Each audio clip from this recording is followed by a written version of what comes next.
I'm glad you could join me again. I'm Gavin MacLeod. Perhaps being the down-under continent is what makes Australia so very different. Instead of shedding their leaves, some Australian trees shed their bark.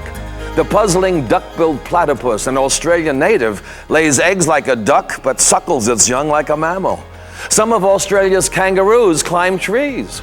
And when an Australian speaks of a salty, he doesn't mean a peanut. He means the native saltwater crocodile. And down under a waterhole is a billabong. But Australia is spectacular. The ever-changing spectacle of this continent unfolds in its national parks, ranging from the Great Barrier Reef, the largest living thing on Earth, to the wilds of tropical Queensland, to glacial Alps, to the forested mountains of the island of Tasmania. Australia's parks are its natural down-under glories.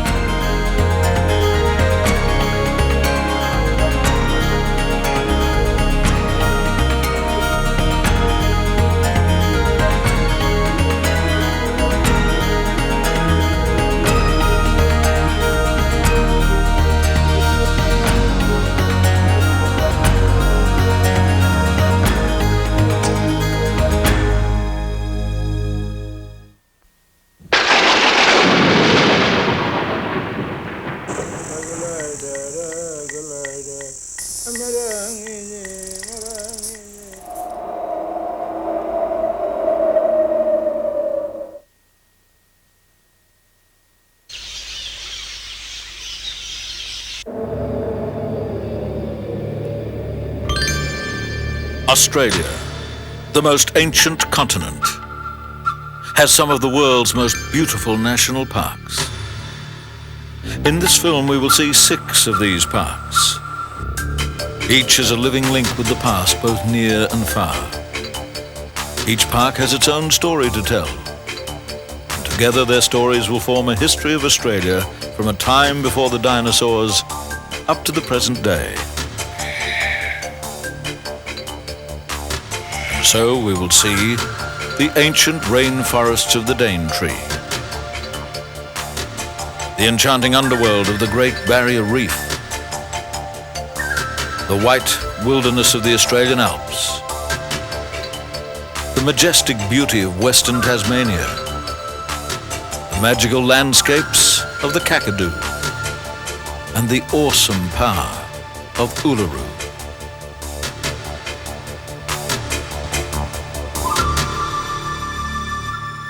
We are earnest to explore and learn all things. We require that all things be mysterious, unexplorable, that land and sea be infinitely wild, unsurveyed, and unfathomed. We can never have enough of nature. In wildness is the preservation of the world. With those words, Henry David Thoreau, the great American writer, expressed the philosophy of wildlife conservationists of today. Poets, philosophers, and ordinary people saw great beauty in the natural world. Their efforts led in 1874 to the formation of the world's first national park, Yellowstone in Wyoming, the United States. 7 years later, Australia followed suit, dedicating the world's second national park at Port Hacking, New South Wales. Australians define a national park as a relatively large protected area of unspoiled natural landscape, set aside for public enjoyment, education, and inspiration. Daintree National Park on Australia's northeastern coast is such a place. Located 50 miles north of the Queensland town of Cairns, this park of 65 square miles was established in 1966. It is one of only 2 places in the world where tropical rainforest meets coral reef. The rainforest is Australia's living link to an ancient past.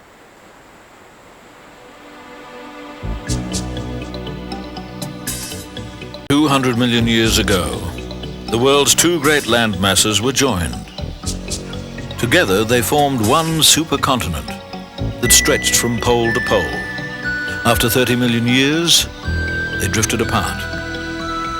Australia was located in Gondwana, the southern continent. it was wet and warm, covered in a dense rainforest that swarmed with insects, butterflies, and wildlife. Then Gondwana started to break up. Africa first, followed by India, New Zealand, and then Australia, about 80 million years ago. But gradually, as the world's climate grew warmer and drier, the rainforests gave way to drier woodlands and grassy plains, except along Australia's eastern coast.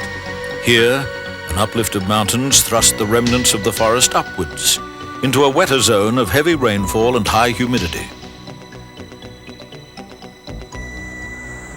These are some of the last remnants of lowland tropical rainforest in the world. And the Daintree is a living museum of a past that goes back long before the arrival of man on our planet. Today, there are many reminders of these ancient origins. This simple seed, Idiosperma australiensis, is among the world's first flowering plants and has survived unchanged for 135 million years.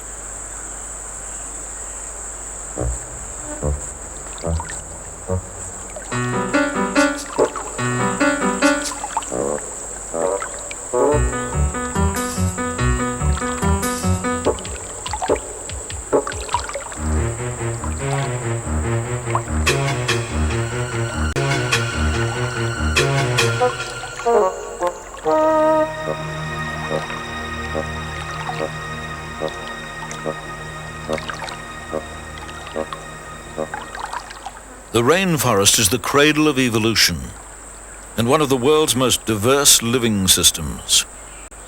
In an area that covers only 1/1000th of the Earth's surface, it is home to half of the world's 10 million species of plants and animals. No matter how strongly the sun shines above the canopy, on the forest floor there's an impression of a pale green filtered light. It's amazing how well rainforest plants have adapted. The seeds of the strangler fig germinate high up in another tree, then send down roots that promote its own growth, eventually strangling its host.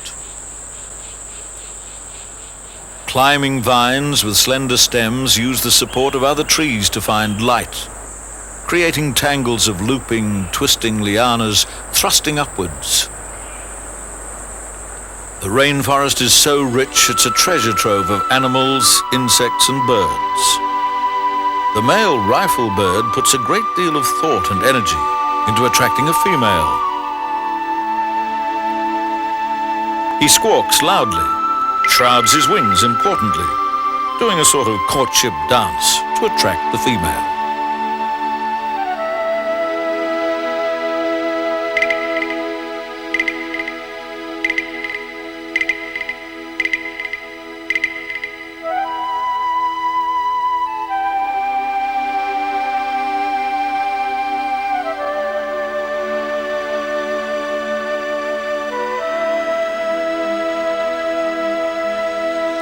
The satin bowerbird is similarly motivated.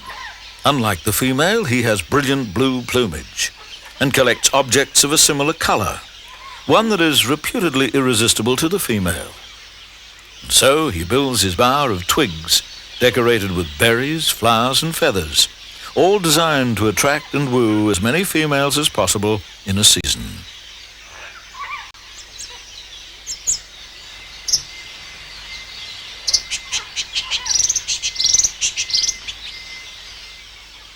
His efforts are rewarded, and 2 new bowerbirds are born to the rainforest.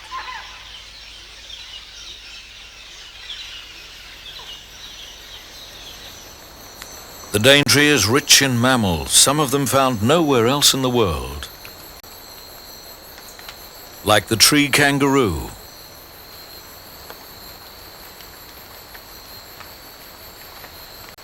and the Daintree River ringtail possum.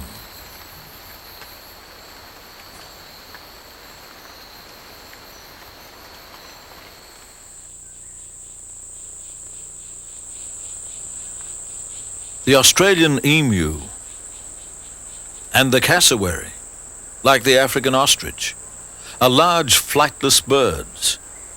This suggests a living link to a time when Australia and Africa were joined together many millions of years ago. For tens of thousands of years, Aborigines lived here. They hunted small animals and birds, and gathered an abundance of nuts and fruits. The Kuku-Yalanji people of this region believed that this was the land of their genesis, and their legends tell of how the features of the landscape, the tides and the moon, had their beginnings. They lived simply, in harmony with the bountiful rainforest.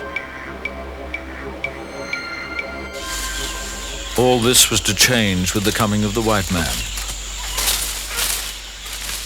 Richard Daintree, after whom the park is named, was a geologist and prospector who came in search of gold. And gold there was. Christy Palmerston, the son of an Italian revolutionary and an opera singer from Van Diemen's Land, was known as the Buccaneer. Gold digger and explorer, he was hated by the Chinese, whom he ruthlessly exploited, but loved by the Aborigines, with whom he shared a deep respect and understanding. In 1882, when his close Aboriginal friend Pompo died, Palmerston wrote, It is with an overwhelming sense of grief and swimming eyes I copied these lines. It is not in me to express how much this little Aborigine had endeared himself to me through the darkest scenes of my life, sickness, famine, adversity, and saved me from death several times while exploring the wilds of North Queensland. Hard on the heels of the gold diggers came tin miners, timber cutters, pastoralists, and farmers, all of whom left in their wake large tracts of cleared rainforest.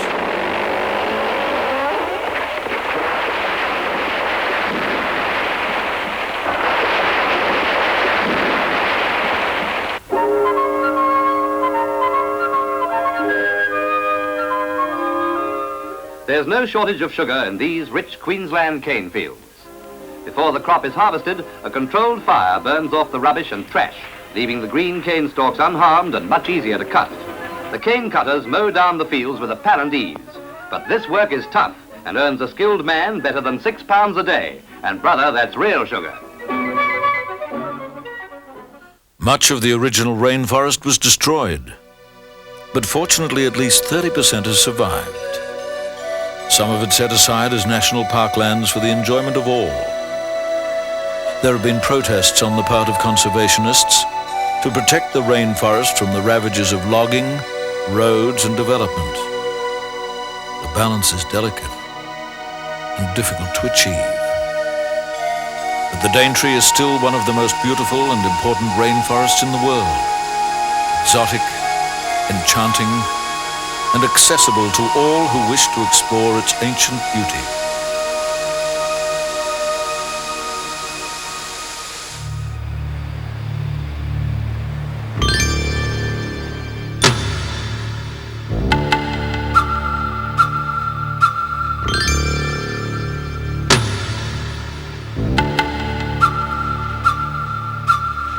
A green turtle early in the summer. She's 1 meter across and weighs around 650 pounds. She digs a hole in which to lay anything from 50 to 150 eggs. In 2 to 3 months, the eggs will hatch, but only a handful of the young turtles will reach maturity, falling prey to predators, gulls, birds, crabs, and reef sharks. 6 of the world's 7 species of turtle live here in the Great Barrier Reef. There are 240 types of birds, 400 forms of coral, and thousands of shellfish, crustaceans, sea slugs, worms, and other species of underwater life. The reef runs for 1,200 miles down the tropical east coast of Australia and is about twice the size of England. It's the largest system of coral reefs in the world and is even visible from the moon.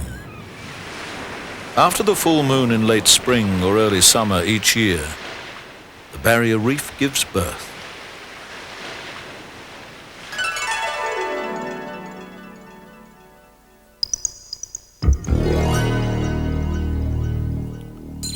This rare footage shows vast numbers of corals all spawning at the same time, creating spectacular clouds of eggs and sperms up and down the length of the reef. The coral reef is alive. Corals are formed by small, primitive animals, some of which create a hard surface by excreting lime. When they die, their skeletons harden and remain, gradually building up the reef layer upon layer. The Great Barrier Reef is not one reef, but a system of about 2,600 reefs. The actual barrier is the outer reef where the waves of the Coral Sea mark the edge of the Australian continent off the mainland. There are many fringing reefs too.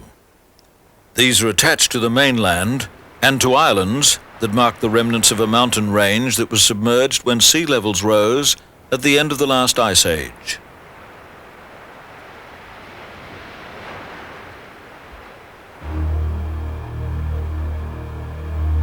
The waters of the reef are home to fearsome creatures, great predators like the shark.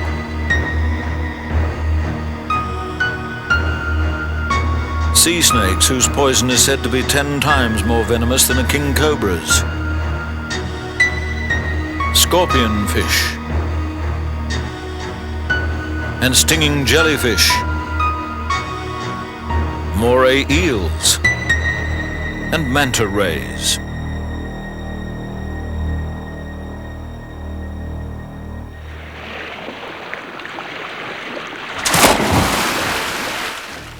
And yet there's no known case here of a human being killed by a shark or a manta ray. Most of the shark species on the reef aren't dangerous, and the ominous-looking manta ray is actually perfectly harmless, without even so much as a barb on its lethal-looking tail. Many of the creatures who strike terror in bold hearts are actually quite shy and gentle, and can be approached by experienced divers who understand their ways.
Aborigines have lived in this region longer than the reef itself.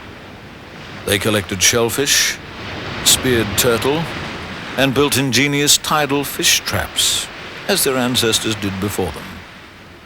Some were said to be headhunters, like the fierce warriors of the Torres Strait in their 80-foot-long outrigger canoes. By the mid-17th century, the Dutch had carefully charted most of the Australian coastline, except for the east coast. Their exploration uncovered no jewels, no gold, no silk, no spices. They lost interest. In 1770, the Englishman James Cook of His Majesty's ship the Endeavour approached Australia from the southeast. With only the crudest of navigational aids, he was able to chart the unknown east coast and lay claim to an entire continent. After Cook put the reef coast on the map, Europeans began to tap its riches. They hired Aborigines, Asians, and Pacific Islanders to help them plunder the seas. Pearls and the pearl shell formed a basis for lucrative trade. With its clear, calm waters and dazzling white sand beaches, the reef has long been a pleasure ground for holidaymakers. It offered an escape that was simple and uncomplicated. Although today standing on turtles is no longer allowed. The reef is still a nature wonderland, but there have been a number of environmental problems, many due to increased development. There has been pollution by supertankers and concern about overfishing. Elsewhere, a natural predator, the crown of thorn starfish, has attacked and destroyed coral on a large scale. To protect and take care of the area, the Great Barrier Reef Marine Park Authority was set up in 1975. They've created a zoning system which allows the park to be used for a variety of purposes. These range from total protection to tourism, scientific research, and areas for commercial fishing and exploration. The reef today is one of the great wonders of our natural world, a national and international treasure available for all to enjoy.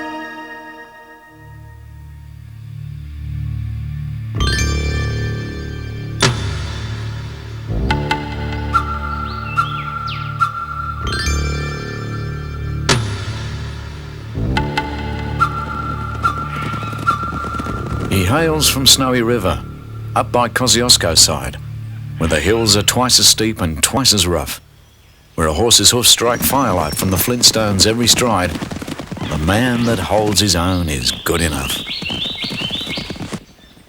The Man from Snowy River is an epic poem by Banjo Patterson about the legendary stockman of the Australian Alps.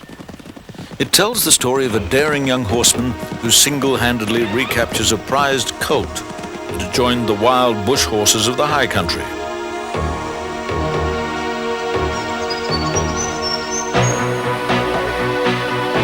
He sent the flintstones flying, but the pony kept its feet.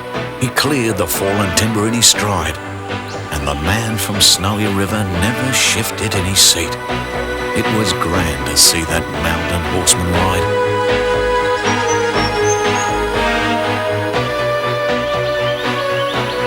The Man from Snowy River is part of mythic Australia, but the wild bush horses still roam the Alps, the rooftop of Australia, which form a spectacular setting for Kosciuszko National Park.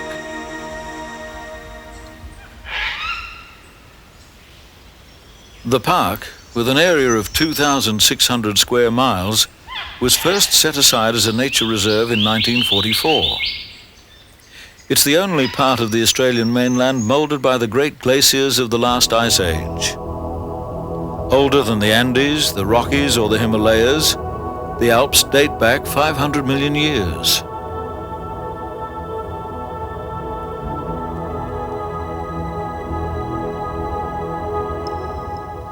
Mostly a high plateau region, the uplands are the birthplace of the Snowy River. They include limestone caves, alpine woodlands, and sparkling mountain streams. Summers can be very hot. Winters bitterly cold.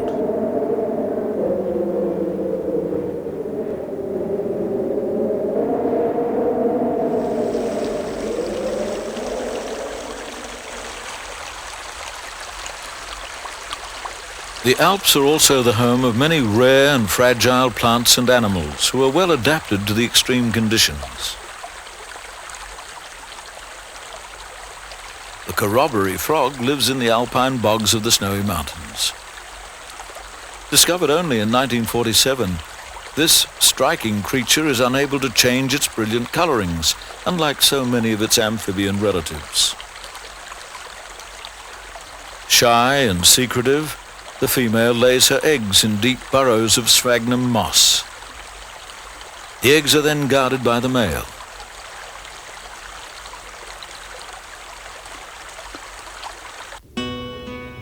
Early European settlers longed to know the mysteries of what lay inside the majestic yet seemingly impenetrable snowlands.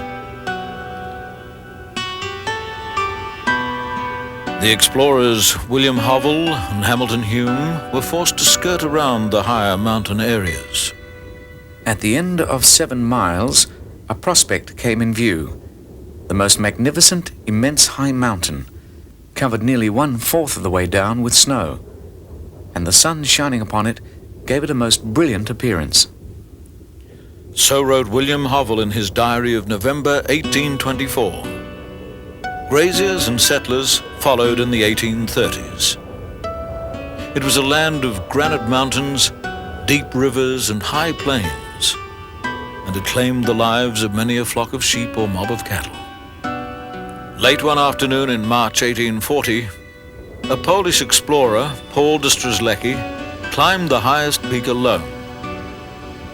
At 7,250 feet, he called it Mount Kosciuszko, after his hero, Tadeusz Kosciuszko, the Polish general and patriot who had also fought in the American War of Independence. In the 1860s, the gold rush attracted fortune seekers from all over the world. Each man had his dream, and each place told its story. Dead Horse Gap, Bullock Head Creek, New Chum Hill. Norwegian miners first brought skiing to the mountains. The Kiandra Snowshoe Club, said to be the world's oldest ski club, was formed here in 1878 or so. Today, the Snowies are Australia's skiing playground, with 7 modern ski resorts to cater for this fast-growing sport.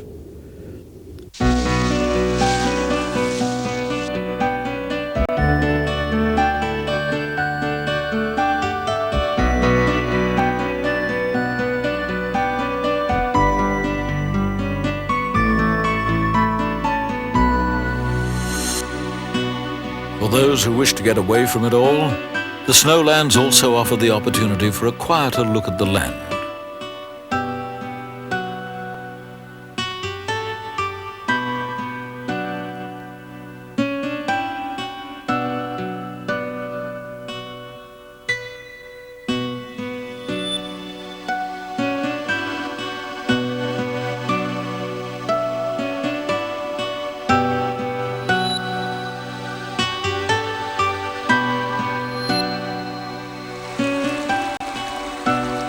It was Strzelecki who first saw the potential of the Snowies to irrigate the dry western plains. More than 100 years later, work began on a system of dams and tunnels to provide water and power to vast areas of eastern Australia. In its time, the Snowy Mountain Scheme was one of the world's great engineering achievements, though it was not without its moments of danger.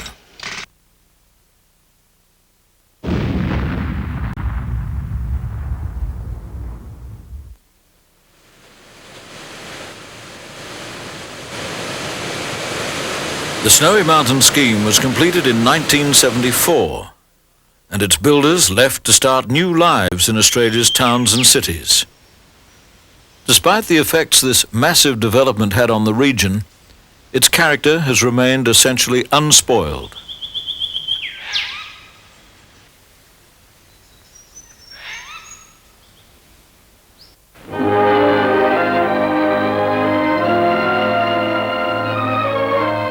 In southern New South Wales, hundreds of cattle leave home for their annual holiday.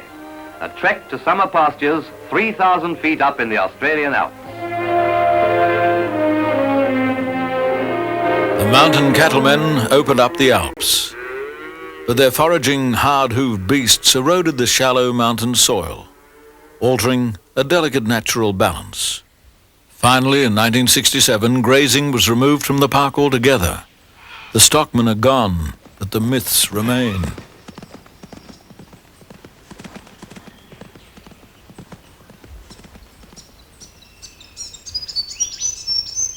These days, in the spring, bushwalkers come up to the mountains to see nature at its best, and the high country spreads out its blanket of wildflowers to welcome in the summer.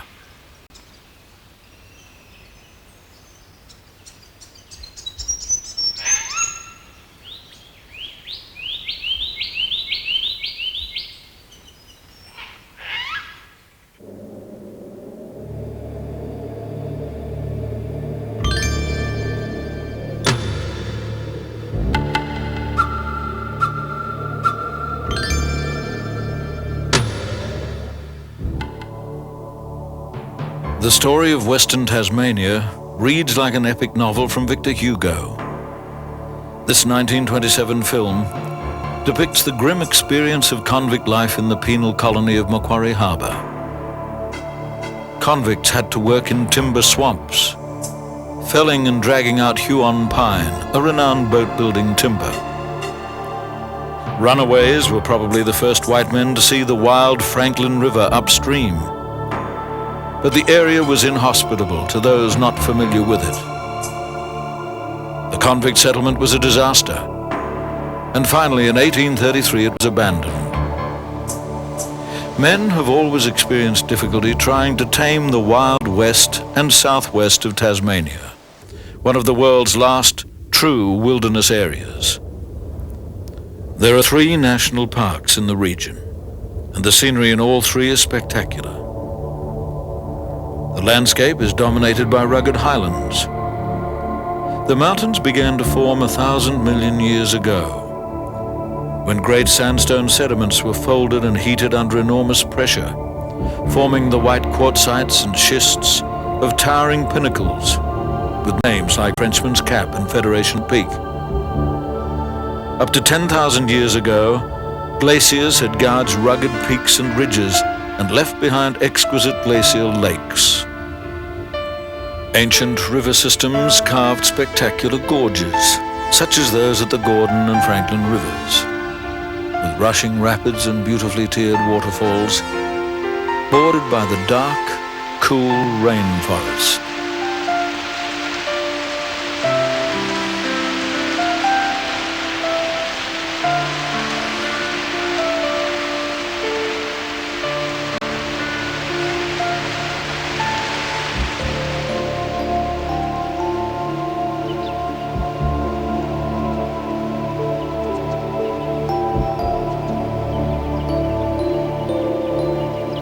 Tasmanian myrtle, sassafras, kingbilly, and Huon pine. Giant trees up to 2,000 and 3,000 years old, lone survivors of a prehistoric past that goes back more than 55 million years.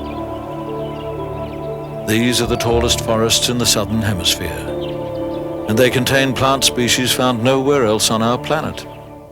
Windswept buttongrass plains give way to alpine moorlands, and on the higher slopes the Pandani is surrounded by a world in miniature of cushion plants, everlasting daisies, and small herbs.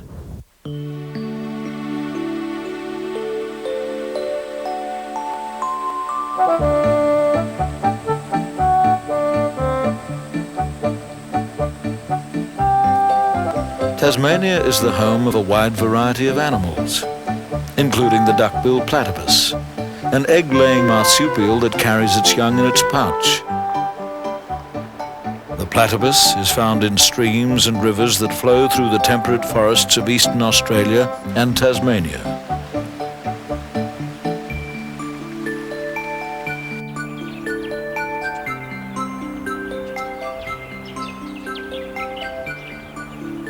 There are also ringtail possums, sugar gliders, and many birds such as the silver-eye,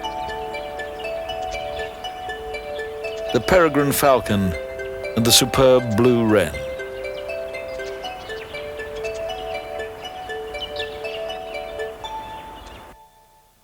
Once the southwest was also the home of the now believed to be extinct Tasmanian tiger, a wolf-like marsupial hunter considered a threat to stock. By the early 1930s, the tiger had been trapped and hunted to extinction. 20,000 years ago, during the last ice age, hunter-gatherers lived here in caves. At that time, they were the southernmost people to inhabit the earth. Today, they are extinct. They were hunted and exterminated by white settlers, miners, traders, farmers, pine cutters, sealers, and whalers, men who scoured the southwest for its bounty. But the land and the seas were difficult to prise open, their treasures easily exhausted. It was a hard existence, and most left to seek quicker fortunes elsewhere. But there were others who fell in love with the land and stayed. Gustav Weindorfer, an Austrian migrant, was captivated by the rugged beauty of the highlands around Cradle Mountain. He dreamed of making it into a national park. On Christmas Day 1912, he opened a holiday chalet in Cradle Valley and devoted much of his life to preserving the area for future generations.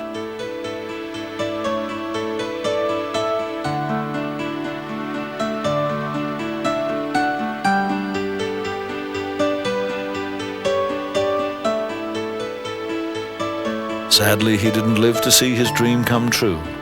But in 1947, 12 years after his death, Cradle Valley was declared a national park. And today, many say his benign spirit still wanders this magical region.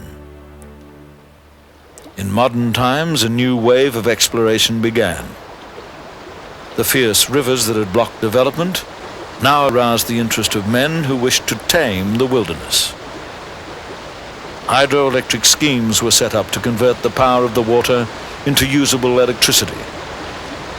Many objected to the damage these vast projects would inflict on the natural ecology. Lake Pedder, one of the most beautiful glacial lakes in Australia, was flooded for hydropower in 1972. And in 1976, Bob Brown, a young environmentalist, rafted the wild Franklin alone to draw people's attention to the irreplaceable beauty of its wilderness, a beauty that could now be forever altered.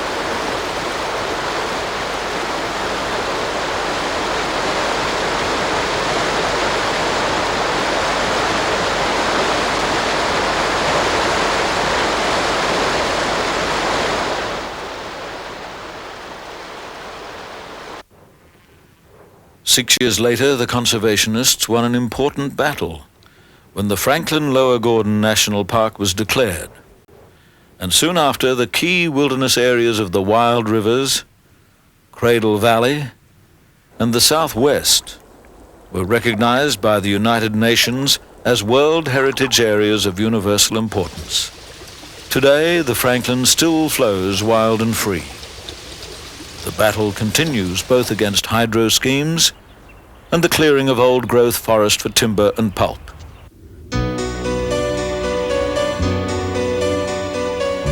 Perhaps we are fortunate that this is a bleak and rugged country, mostly hostile to man. For it is this very quality that will help preserve its wildness for present and future generations.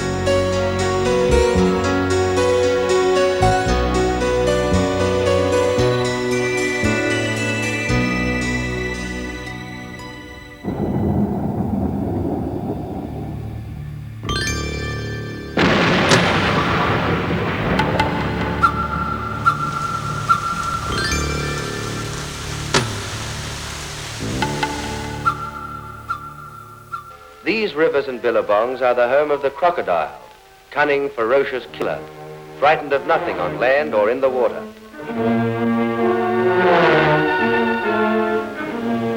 The professional crocodile hunters who now shoot along the rivers of the north use different methods and more modern equipment than the Aborigines. They kill for the valuable skins and not for food. Bob Cutler's shooting team is one of the most successful in the Northern Territory.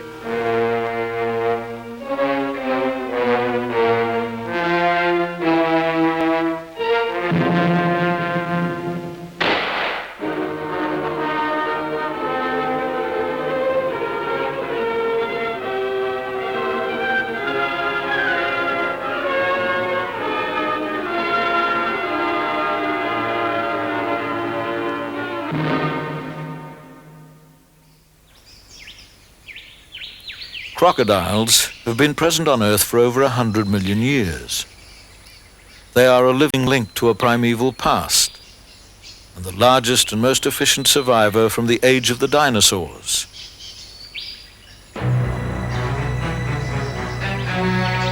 Up to 30 feet in length, the saltwater crocodile was prized by hunters for its beautifully patterned skin, and hunted almost to extinction. Now protected and flourishing again, the crocodile is the symbol of Kakadu, an ancient, supremely powerful creature that has survived immense changes in the physical and cultural landscape.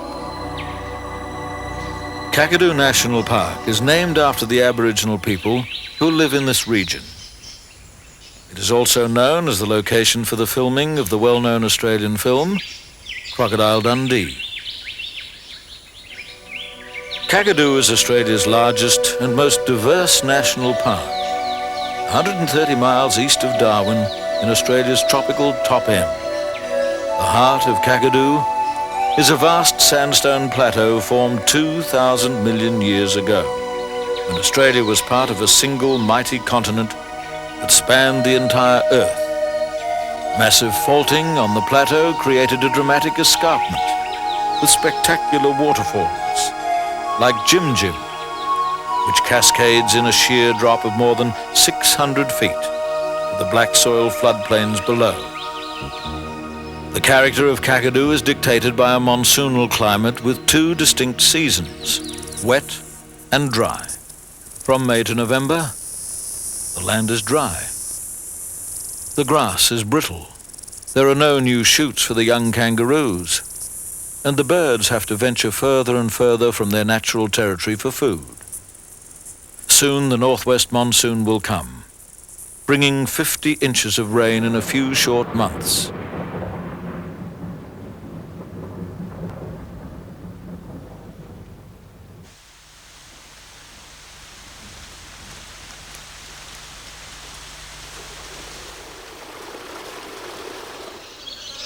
During the monsoon months, the wetlands of Kakadu become a paradise for birds.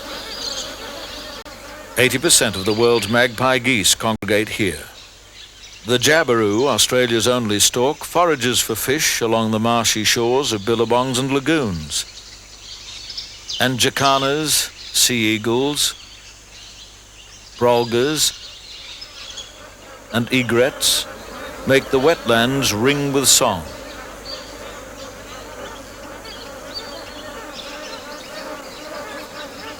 The land was probably as rich and abundant 50 or more thousand years ago, when the first humans arrived from the north. At that time, many of the channels separating Southeast Asia from the Australian continent were narrow and easily crossed on simple sea craft. The Aborigines were the first of a wave of immigrants who were to enter Australia. Food was plentiful in the tropical north, making it the most densely settled part of Aboriginal Australia.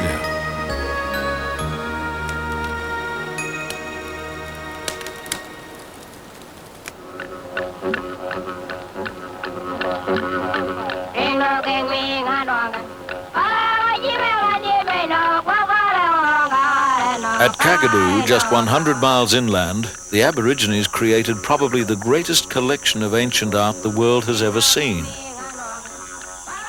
The dry sandstone escarpment bordering the Arnhem Land Plateau has preserved 5,000 rock paintings of different styles up to 23,000 years old.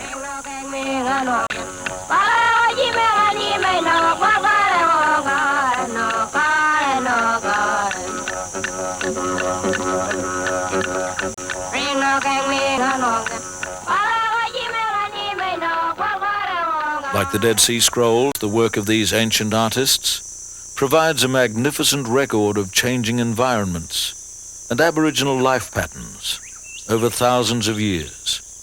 We know, for instance, that the Tasmanian tiger, now no longer found in this region, once lived here.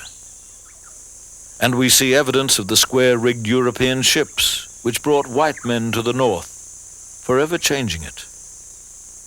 But even more importantly, the rock paintings confirm that the Aborigines were a wise and thoughtful people, masters of their own physical and spiritual universe.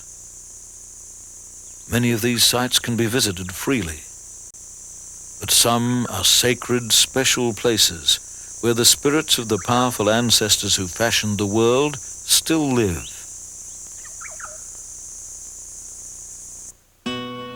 The Dutch are credited with the first official discovery of Arnhem Land in 1623. But they weren't interested in this lonely alien region. Then in the early 1800s, the British, fearful of the possibility of French colonization, made 2 attempts to build military and trading outposts. They failed to cope with the extremes of climate and tropical disease, but they did leave their mark. Domesticated Asian buffalo were brought in for meat and hides, then turned loose when the British left. The buffalo grew huge, wild and ferocious, tearing up vast tracts of land with their great hooves, creating massive environmental damage.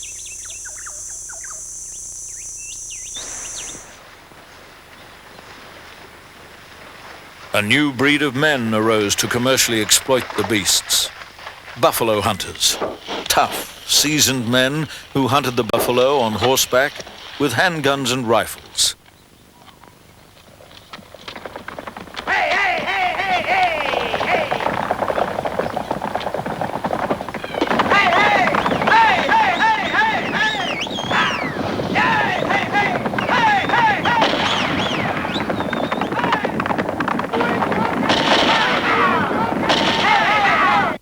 Then came the cattlemen, who exploited vast areas of the territory for beef production.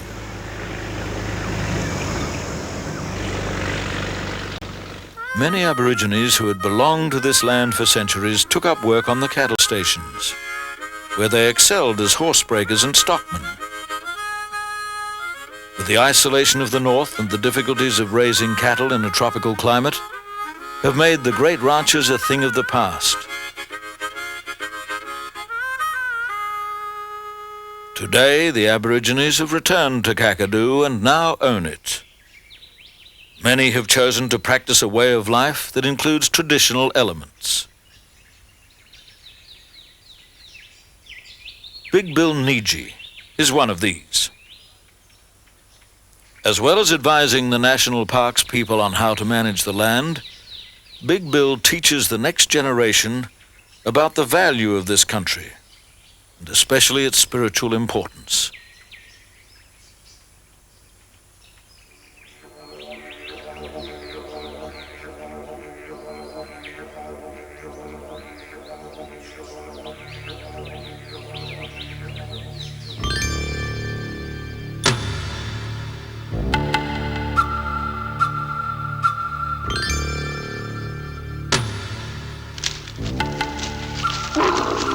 This is when the first white fella come.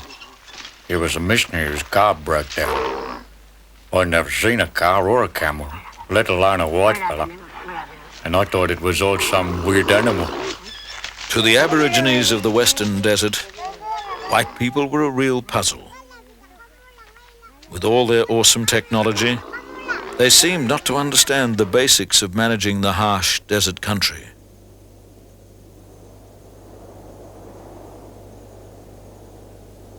Today, the Aborigines of the Uluru area jointly manage the park, bringing to it a fund of knowledge evolved over thousands of years of careful land management. Uluru is an Aboriginal national park. It's unique not only because of its 2 outstanding natural features, Ayers Rock and the Olgas, but also because Uluru combines the best of 2 cultures in the way it is managed, the Aboriginal and the European.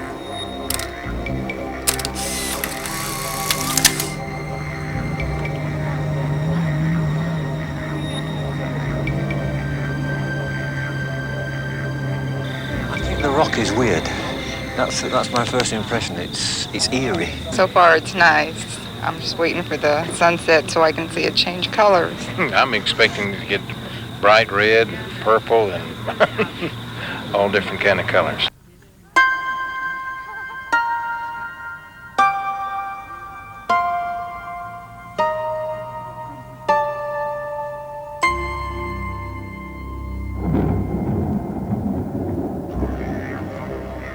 For Anangu, their culture has always existed here. In the beginning, the world was unformed and featureless. Ancestral beings emerged from this void and journeyed widely, creating all the living species and the features of the desert landscape that we see today.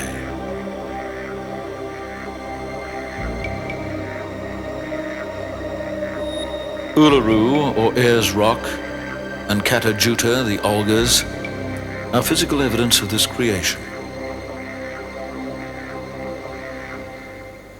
The European view of how this area was formed is quite different. Ayers Rock is a massive sandstone outcrop compressed from sediments laid down in a vast sea more than 600 million years ago, in the dawn of life on Earth. Forces from deep within the center of the Earth twisted and tilted the massive block, exposing it to the wind and water. The softer rock was worn away, leaving behind Uluru, one of the largest monoliths in the world.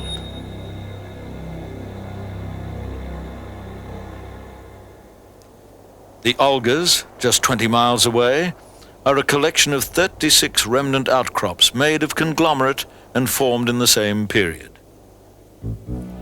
100,000 million dawns have washed over this country.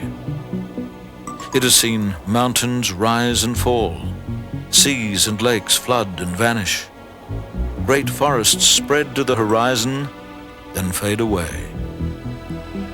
There have been a succession of life forms from the dinosaurs of prehistoric times to the smaller, better adapted animals of today.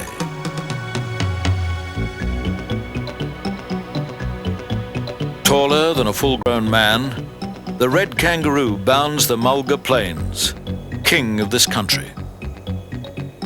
Reaching speeds of up to 40 miles an hour, mobility is the key in his constant search for food, mostly young grasses and new shoots. The wedge-tailed eagle is one of nature's great predators.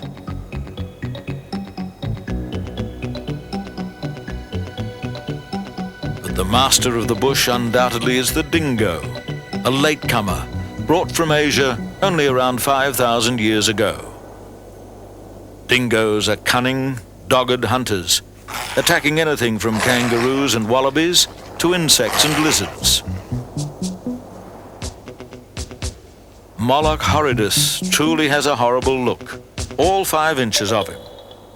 But this thorny devil's fierce appearance is simply a front to scare off stronger predators who'd like to make a meal of him. The frill-necked lizard is alarmed. He runs for cover, searching for a tree or bush, because that's where he feels safest, but there's none in sight.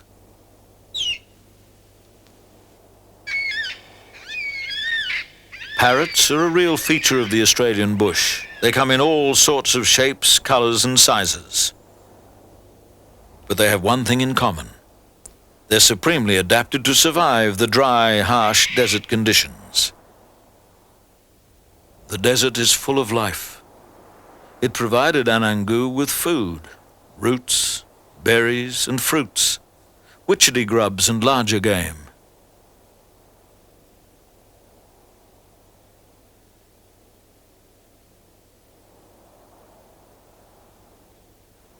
The Aborigines were expert managers of the land.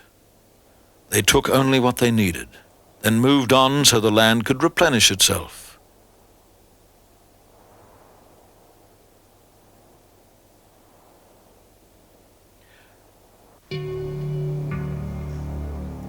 In the 1860s and 70s, explorers vied with each other to cross Australia from south to north.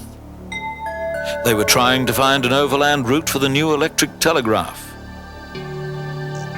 The desert was harsh and barren to the European, but it still had the ability to inspire intrepid men like the explorer Ernest Giles.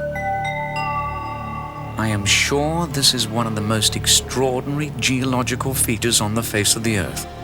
For as I have said, it is composed of several enormous round stone shapes, like the backs of several kneeling pink elephants.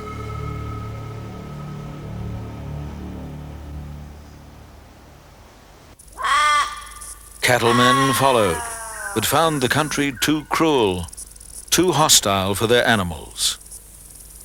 Missionaries and dingo trappers came, and they too were beaten by the fierce desert. a place where daytime temperatures of 140 degrees in the shade could plunge to well below freezing on cold, frosty nights. But the majestic monoliths acted as a magnet for a curious people, an urban people starved of the magic and mystery of wilderness. Groups like this schoolboys' expedition began to arrive from all parts of the country.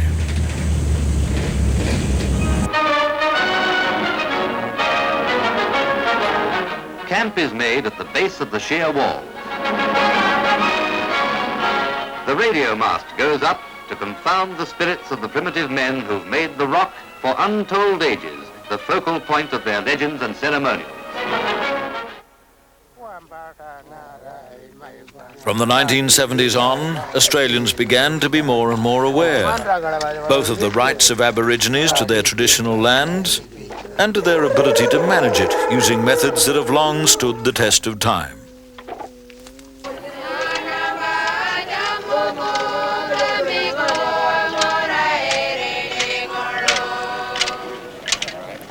In October 1985, to much rejoicing, the ownership of Uluru was handed back to the Aboriginal people of the area.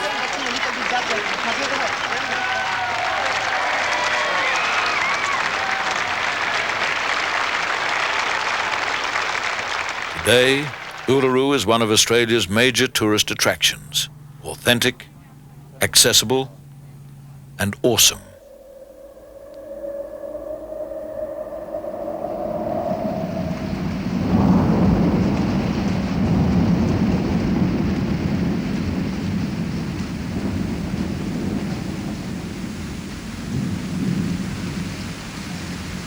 Nature can exist without man. Man cannot exist without nature. So wrote the haiku poet Kenchiki Kusimoto. The value that nature holds for all people is expressed in the many national parks that exist around the world. These parks reflect each country's story, its culture and history. Here, in the oldest continent on our planet, the national parks of Australia provide the explorer with a lifetime of age-old memories and the opportunity to experience nature at close contact. In this bountiful country, Australia's national parks are its greatest treasures, for they allow us to enrich our bodies, our minds, and our souls. Ayers Rock is one of the worldwide attractions of the national parks of Australia. This enormous chunk of sandstone, some 5.5 miles in circumference, is truly one of the world's wonders. Tourists by the busloads find it mysterious, but it's no mystery to the first Australians, the Aborigines. To them, this rock is the center of their universe. Its caves are the sacred dwelling places of their heroic ancestors. They believe that when the world was created, this rock arose out of the earth miraculously. I'm Gavin MacLeod. I'll see you again as we explore another great park of the world.